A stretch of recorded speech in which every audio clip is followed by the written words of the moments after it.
大家好，欢迎大家观看今天的节目。佛教认为人的命运、环境都是由人的业力所感召来的。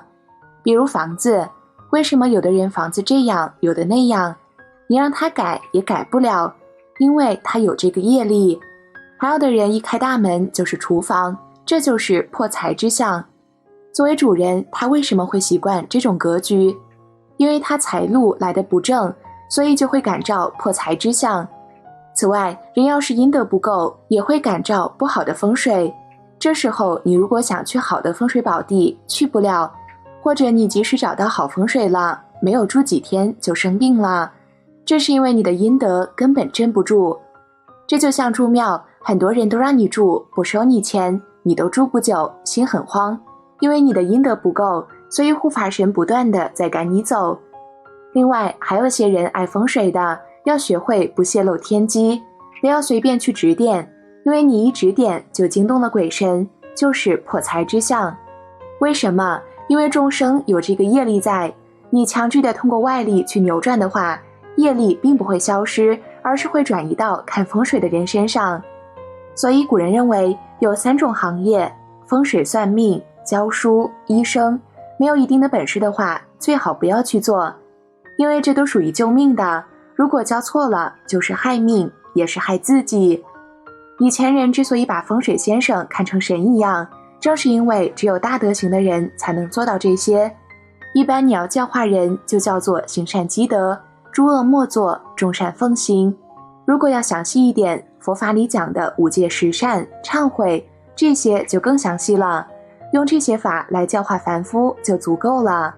这些都是圣人之道，但很多人却很难相信圣人之道。这时候祖师就会用算命、神通来让他们信服，但这都不是究竟的。要知道，易经的精华不在于算命看风水，精华就在一句话：积善之家必有余庆，不善之家必有余殃。为什么敢用这个必这么绝对？有什么科学可以证明呢？风水学、算命学、看相学，这些就可以证明。你行善了，脸上就有阴质纹；行恶了，脸上就有恶纹。这些相就是你业力的显现。既然明白了面相与阴德之间的关系，那我们该如何积累阴德呢？其一，守住口业。曾有这么一首佛偈：慈悲口，方便舌，有财无财都是德。所谓口业，包括绮语、两舌、恶口、妄语。粗言恶语总是发生在三毒心大动之时，譬如见到他人行善，随即嗔心大动，便以言语讥讽他人，结果一念嗔心起，烧了功德林，再多的福报也会从口业中漏失。无量寿经云：上护口业，不积他过；上护身业，不失律仪；上护意业，清净无染。守住口业，成佛一半，不以粗暴的言语伤害他人，即是在积阴德。其二，无相布施。菩萨6度，布施为首，那么何为无相布施呢？佛门中的行善讲求无缘大慈，同体大悲，无论亲疏远近，能够以平等心救护一切苦难众生，不见布施及受施之人，心中亦无布施之物，即为无相布施。在布施做功德时，最难做到的可能就是离功德相。宗门中有一则公案，昔日梁武帝问达摩祖师，自己斋僧造寺究竟有何功德呢？祖师回答他，并无功德。梁武帝虽然米费巨万，却不离功德相，执着于有，却不知无。金刚经云：若菩萨不住相布施，其福德不可思量。无相布施就是离一切虚妄不实之相。其三，精进持戒。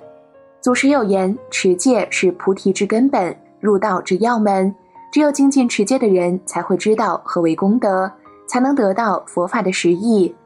因为佛家84000法门都是以持戒为根本，假如能够依佛所说精进持戒，那么不论是念佛还是打坐，所有一切修行都是佛法，如若不然，则一如外道。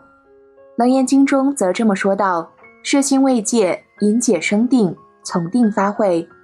由经文中可以看出，持戒重在摄心守意，而戒学又是佛门三无漏学的根基，如果能精进持戒，假以时日，果德无量。其次，恭敬三宝。学佛人常自称三宝弟子，那么何为三宝呢？三宝即佛宝、法宝、僧宝。佛宝是指包括释迦牟尼佛在内的十方三世一切佛，法宝通常是指释迦牟尼佛所说的法，但它不是佛陀创造出来的，而是无始以来宇宙和人生的真相。如《金刚经》中所说，以实无有法得阿耨多罗三藐三菩提，是故燃灯佛与我受记。僧宝是指十方三世一切福田僧，也即僧伽，它不是指某位僧人，而是指代僧众。为何恭敬三宝会积累阴德呢？父母是我等众生的生身父母，而三宝则是众生的法身父母。佛法自恭敬中求，能有一分恭敬就有一分成就，能有10分恭敬就有10分成就。自三宝中成就的是众生的法身慧命，这是何等的福德！最后再给大家分享个古代积阴德的公案。唐朝彭城有个人叫刘洪敬，字元溥，世世代代居住在淮河淝水之间，家有资财数百万，常积德而不夸耀，人们都不知道他所积的德行。他家虽然很富，取利于别人的财富，也使别人不怨恨。他拿出钱财帮助别人，是给别人恩惠，并不希望有所报答。长庆年间，有个很会看相的人在寿春路上碰到元溥，说：“先生，先停一下，我有话告诉你。”元溥就请他进入医馆所，问他有什么话。那看相人说：“您财产很丰厚啊，然而2-3年以后，你的寿数就要没了，怎么办？”元溥大哭说：“夭折短命是天意，先生您对我有什么办法？”看相人说：“相好不如德高，你虽然寿不长，但德很高厚，至于度量就更宽大了。我暂且告诉你后事，在2-3年之间多积您的功德，或许有希望延长寿命。医德可以消百灾，还可以享受绝路，何况寿命呢？希望你努力做，我3年以后还会再来。”说完就走了。元溥流着眼泪送别了他后，便做起了身后事的打算。他有一个女儿将要出嫁，抵达维扬后要找几个奴仆陪行，花了80万钱得到4个人，其中有一个人叫方兰孙，美丽非凡，而且那风骨姿态不是平常家庭出身的人。元溥就追问他的情况，迟疑了很长时间，方兰孙才回答说：“我有罪，不敢说。主人家既然深感惊讶，我怎么还敢隐瞒呢？我家世代为名家，家本在河洛，先父在淮西做小官，不幸遭受倭寇专横暴力，因我们的姓与皇上的姓相同，怀疑是近亲戚属，身死贼寇刀下，家产也被没收，因此埋没，无处告状申诉。其他的亲属也在贼寇被平乱之后强收为妇，再也没有音讯了。我几次飘落，现在到了这个地方。”元溥听完叹息很久，才说：“鞋虽然是新的，但不能放在头上；帽子即使是旧的，也不能踩在脚下。你虽然家族丧亡，但你是名家的后代，又有这样的怨恨，3尺的儿童还知道发愤，况且丈夫呢？今天我如果不能挽救你，并昭雪你的怨恨，就是神明也会杀我呀。”于是他马上就把卖身契烧了，并收她做外甥女，用50万家财在他自己女儿之前让她出嫁了。长庆2年3月辛卯，兰孙出嫁后，元溥梦见一人披着青衣，手里拿着相剑，跪在地上参拜，急促而流着眼泪说：“我就是兰孙的父亲，感谢您的恩德，怎么才能报答呢？